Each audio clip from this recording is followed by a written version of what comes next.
اللہ الرحمن الرحیم۔ آج تراویح میں 12ویں پارے کے چوتھائی سے 13ویں پارے کے آدھے تک تلاوت کی گئی۔ نوح علیہ السلام کی قوم کا انجام بیان کرنے کے بعد اب ہود علیہ السلام کی قوم، عاد اور صالح علیہ السلام کی قوم سمود کے عبرت انگیز انجام کو بتایا کہ قریش کو عبرت اور قیامت تک آنے والے سرکش لوگوں کو نصیحت ہو۔ پھر لوط علیہ السلام کی قوم کا ذکر کیا اس مناسبت سے کہ قریش فرشتوں کے اتارے جانے کا مطالبہ کر رہے تھے۔ بتایا کہ فرشتوں کا آنا کوئی معمولی واقعہ نہیں ہوتا، وہ جب کافر قوم کے مطالبے پر آتے ہیں تو اپنے ساتھ عذاب لاتے ہیں۔ پھر حضرت شعیب علیہ السلام اور حضرت موسیٰ علیہ السلام کا ذکر کرتے ہوئے ان قصوں کو بیان کرنے کا موقع ان لفظوں میں واضح کیا، یہ بستیوں کے کچھ حالات ہیں جو ہم تمہیں سنا رہے ہیں، ان میں سے کچھ ابھی قائم ہیں اور کچھ مٹ چکی ہیں۔ ہم نے ان پر ظلم نہیں کیا بلکہ انہوں نے خود اپنے اوپر ظلم کیا، تو ان کے بناوٹی خدا جن کو وہ اللہ کے سوا پکارتے تھے، تیرے رب کا عذاب آنے پر ان کے کچھ بھی کام نہ آئے۔ تیرے رب کی پکڑ جب وہ بستیوں کو ان کے ظلم میں پکڑتا ہے اسی طرح ہوتی ہے، بے شک اس کی پکڑ بڑی ہی دردناک اور سخت ہے۔ ہم رسولوں کی سرِ گزشتوں میں سے ایک تم کو سنا رہے ہیں تاکہ تمہارے دل کو تقویت ہو اور ان کے حالات کا صحیح علم ہو سکے، اور مومنوں کے لیے ان میں نصیحت اور یاد دانی ہے۔ تم سب اسی کی بندگی کرتے رہو اور اسی پر بھروسہ رکھو، جو کچھ تم لوگ کر رہے ہو تمہارا رب اس سے بے خبر نہیں ہے۔ اب سورہ یوسف شروع ہوتی ہے۔ اس کے نزول کا سبب یہ ہوا کہ قریش حضور صلی اللہ علیہ وسلم کو قتل کرنے یا جلا وطن کرنے یا قید کرنے کے متعلق سوچ رہے تھے کہ مدینے کے یہودیوں نے انہیں پٹی پڑھائی کہ ان سے یہ پوچھو کہ بنی اسرائیل تو شام میں رہتے تھے، وہ مصر کیسے چلے گئے؟ کہ حضرت موسیٰ علیہ السلام کا سارا قصہ مصر سے تعلق رکھتا ہے۔ ان کے نزدیک نبی کریم صلی اللہ علیہ وسلم کسی نہ کسی طرح یہودیوں سے رابطہ کر کے یہ بات ان سے معلوم کرنے کی کوشش کرتے تو گویا سارا پول کھل جاتا اور قریش کو سزا دینے کا موقع مل جاتا، مگر اللہ تعالیٰ نے فوراً ہی نبی صلی اللہ علیہ وسلم کی زبان سے یوسف علیہ السلام کا قصہ سنا دیا اور ساتھ ہی اسے قریش پر چسپاں بھی کر دیا کہ آپ جو کچھ بھی بیان کرتے ہیں وہ اللہ کی بتائی ہوئی باتیں ہیں۔ اس طرح گویا انہیں متنبہ بھی کر دیا کہ یہی انجام تمہارا بھی ہونے والا ہے کہ تم ایک دن نبی کریم صلی اللہ علیہ وسلم کے رحم و کرم پر ہوگے۔ اسی واقعے میں اللہ نے اسلام کی دعوت کو پیش کرتے ہوئے واضح کر دیا کہ حضرت ابراہیم علیہ السلام، حضرت اسحاق علیہ السلام، حضرت یعقوب علیہ السلام اور حضرت یوسف علیہ السلام کا دین بھی وہی تھا جو محمد صلی اللہ علیہ وسلم کا ہے، اور وہ سب بھی اسی طریقے زندگی کی دعوت دیتے تھے جس کی دعوت محمد صلی اللہ علیہ وسلم دے رہے ہیں۔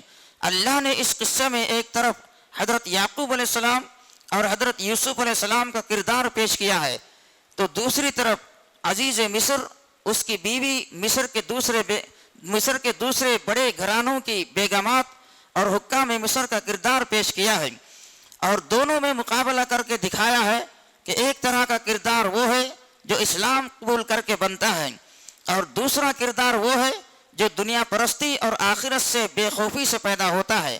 اب تم خود اپنے ضمیر سے پوچھ لو کہ کون سا کردار بہتر ہے۔ پھر اللہ تعالیٰ نے یہ بات بھی سامنے رکھ دی ہے کہ دراصل اللہ تعالیٰ جو کچھ کرنا چاہتا ہے وہ پورا ہو کر رہتا ہے۔ انسان اپنی تدبیروں سے اس کے منصوبوں کو روکنے میں کبھی کامیاب نہیں ہو سکتا، بلکہ انسان اپنے منصوبے کے لیے تدابیر اختیار کرتا ہے۔ اللہ چاہتا ہے تو اس کی تدبیر کے ذریعے اپنا منصوبہ پورا کرا لیتا ہے۔ یوسف علیہ السلام کے بھائیوں نے حضرت یوسف علیہ السلام کو اپنے راستے سے ہٹانے کے لیے کنویں میں پھینک دیا، مگر یہ کنواں ہی حضرت یوسف علیہ السلام کے عروج کا ذریعہ بن گیا۔ اسی طرح عزیز مصر کی بیوی زلیخا نے حضرت یوسف علیہ السلام کو قید خانہ بھجوا کر اس بات کا انتقام لیا کہ انہوں نے اس کا غلام ہونے کے باوجود اس کی خواہش کو پورا کرنے سے انکار کر دیا تھا، مگر یہی قید خانہ ان کے تخت سلطنت پر بیٹھنے کا ذریعہ بن گیا اور اسے علل اعلان اپنی بے حیائی اور جرم کا اعتراف کرنا پڑا۔ یہ اور اسی طرح کے بے شمار تاریخی واقعات اس حقیقت کا اعلان کرتے ہیں کہ اللہ جسے اٹھانا چاہتا ہے ساری دنیا مل کر بھی اسے نہیں گرا سکتی، اسی طرح اللہ جسے گرانا چاہتا ہے اسے ساری دنیا مل کر بھی نہیں اٹھا سکتی۔ سورہ یوسف سے پہلا سبق انسان کو یہ ملتا ہے کہ اسے اپنے مقصد اور تدبیر دونوں میں اللہ کے مقرر کردہ حدود سے آگے نہیں بڑھنا چاہیے۔ کامیابی اور ناکامی دراصل اللہ کے ہاتھ میں ہے۔ جو شخص پاک مقصد کے لیے سیدھی جائز تدبیریں اختیار کرے گا، اگر وہ یہاں کامیاب نہ بھی ہو تو کسی رسوائی سے دوچار نہیں ہوگا، لیکن جو شخص ناپاک مقصد کے لیے اور ٹیڑھی تدبیر کرے گا اور آخرت میں یقیناً رسوائی سے دوچار ہوگا۔ دوسرا سبق اس قصے سے یہ ملتا ہے کہ اللہ پر پورا بھروسہ رکھو اور اپنے آپ کو اس کے سپرد کر دو۔ جو لوگ حق اور سچائی کے لیے کوشش کرتے ہیں، چاہے دنیا انہیں مٹانے پر تل جائے، تب بھی وہ اس بات کو سامنے رکھتے ہیں کہ سب کچھ اللہ کے ہاتھ میں ہے۔ اس یقین سے انہیں غیر معمولی تسکین ملتی ہے اور وہ تمام مشکلات اور رکاوٹوں کے مقابلے میں اپنا کام برابر کرتے چلے جاتے ہیں۔ سب سے بڑا سبق اس قصے سے یہ ملتا ہے کہ ایک مومن اگر حقیقی اسلامی سیرت اور کردار رکھتا ہو اور حکمت کی صفت بھی اس میں ہو تو وہ تنہا بھی سارے ملک کو فتح کر سکتا ہے۔ یوسف علیہ السلام کو دیکھیے، 17 برس کی عمر، تنے تنہا، بے سر و سامان، اجنبی ملک، اور پھر کمزوری کی انتہا یہ کہ غلام بنا کر بیچے گئے، اس پر مزید ظلم کہ اس ایک انتہائی گھنونے اخلاقی جرم کا الزام لگا کر جیل میں بند کر دیا گیا، جس کی کوئی میعاد بھی نہیں تھی۔ اس حالت تک گرا دیے جانے کے باوجود وہ محض اپنے ایمان اور اخلاق کے بل پر اٹھتے ہیں اور سارے ملک پر قابض ہو جاتے ہیں۔ جب حضرت یوسف علیہ السلام کے خواب کی تعبیر پوری ہوتی ہے، ماں باپ مصر پہنچ جاتے ہیں اور وہ ماں باپ کو اٹھا کر اپنے ساتھ تخت پر بٹھاتے ہیں، اور تمام لوگ جن میں ان کے بھائی بھی شامل ہیں تعظیماً ان کے سامنے جھک جاتے ہیں۔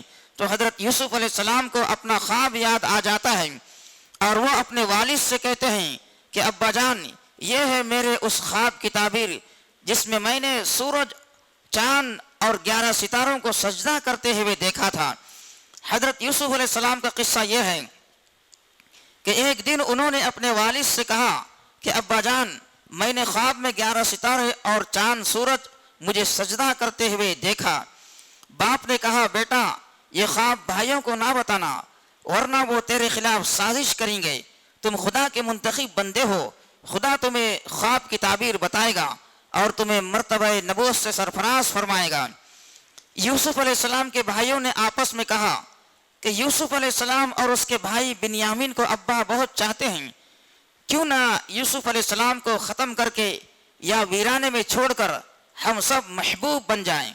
ایک نے کہا، ختم کرنے کی بجائے اندھے کنویں میں ڈال دیں تو مسافر اٹھا لے جائیں گے۔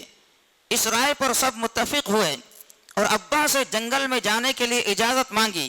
باپ نے کہا، مجھے ڈر ہے کہ اسے بھیڑیا نہ کھا جائے اور تم کھیل میں لگے رہو۔ بھائیوں نے کہا، ہم کئی لوگ ہیں، ایسا نہ ہوگا۔ چنانچہ یوسف علیہ السلام کو جنگل لے گئے اور کنویں میں ڈال دیا۔ قمیص پر جھوٹا خون لگا کر باپ کو بتا دیا کہ یوسف علیہ السلام کو بھیڑیا کھا گیا۔ ادھر قافلہ آیا، یوسف علیہ السلام کو کنویں سے نکال کر بازار مصر میں بیچ دیا۔ عزیز مصر نے یوسف علیہ السلام کو گھر لے جا کر اپنی بیوی سے کہا، اس کا خیال رکھنا، ہم اسے پال لیں گے۔ جب یوسف علیہ السلام جوان ہوئے تو خاتون ان پر ڈورے ڈالنے لگی۔ انہوں نے اللہ کی پناہ چاہی اور دروازے کی طرف بھاگنے لگے۔ عورت نے قمیص پکڑ لی، وہ پھٹ گئی۔ دروازے پر شوہر ملا۔ عورت نے یوسف علیہ السلام پر الزام لگایا اور سزا کا مطالبہ کیا۔ یوسف علیہ السلام نے کہا کہ یہ مجھے پھانس رہی تھی۔ ایک شخص نے فیصلہ کیا کہ اگر قمیص آگے سے پھٹی ہے تو یوسف علیہ السلام گناہگار ہیں اور پیچھے سے پھٹی ہے تو خاتون گناہگار ہے۔ قمیص دیکھی گئی تو وہ پیچھے سے پھٹی ہوئی تھی۔ شوہر نے کہا، عورتیں چالاک ہوتی ہیں، یوسف اس معاملے کو درگزر کرو۔ شہر میں عورتوں کے درمیان چرچا ہوا کہ عزیز مصر کی بیوی اپنے غلام پر فریفتہ ہے، اس نے شاندار دعوت کی اور تمام خواتین کو بلایا، ہر ایک کو پھل اور چھری دی اور یوسف علیہ السلام کو سامنے سے گزرنے کا حکم دیا۔ یوسف علیہ السلام کو دیکھتے ہی عورتیں حیرت زدہ رہ گئیں اور پھلوں کی بجائے غفلت میں اپنے ہاتھ کاٹ لیے۔ عزیز کی بیوی نے کہا، یہ وہ شخص ہے جس کے بارے میں تم مجھے ملامت کرتی ہو۔ میں نے رجھانے کی کوشش کی کہ مگر یہ بچ نکلا۔ اگر یہ میری نہ مانے گا تو اسے جیل بھیج دوں گی۔ یوسف علیہ السلام نے کہا، مجھے جیل جانا منظور ہے۔ اس طرح یوسف علیہ السلام جیل چلے گئے۔ جیل میں دو قیدی خواب کی تعبیر پوچھنے آئے۔ ایک نے کہا، میرے سر پر روٹی رکھی ہے اور پرندے کھا رہے ہیں۔ دوسرے نے کہا، میں شراب کشید کر رہا ہوں۔ دونوں خوابوں کا کیا مطلب ہے؟ یوسف علیہ السلام نے انہیں پہلے دین کی دعوت دی، پھر تعبیر یہ بتائی کہ پہلے کو سولی دے دی جائے گی اور پرندے اس کا گوشت کھا جائیں گے۔ دوسرا بادشاہ کے یہاں ساقی بنے گا۔ پھر دوسرے سے کہا، جب تم بادشاہ کے پاس جانا تو میرا تذکرہ کرنا۔ وہ بھول گیا اور یوسف علیہ السلام کئی سال جیل میں پڑے رہے۔ ایک رات بادشاہ نے خواب دیکھا کہ 7 موٹی گائیں 7 دبلی گایوں کو کھا گئیں۔ صبح درباریوں سے تعبیر پوچھی۔ ساقی کو فوراً خیال آیا کہ یوسف علیہ السلام تعبیر صحیح دیتے ہیں۔ وہ فوراً گیا اور تعبیر پوچھی۔ آپ نے فرمایا کہ 7 سال کھیتی خوب اچھی ہوگی اور بعد میں 7 سال قحط پڑے گا۔ جو دانہ محفوظ رکھو گے وہی کام آئے گا۔ بادشاہ تعبیر سن کر بڑا خوش ہوا۔ آپ کو نہ صرف رہا کر دیا بلکہ مقربین میں سے بنا دیا۔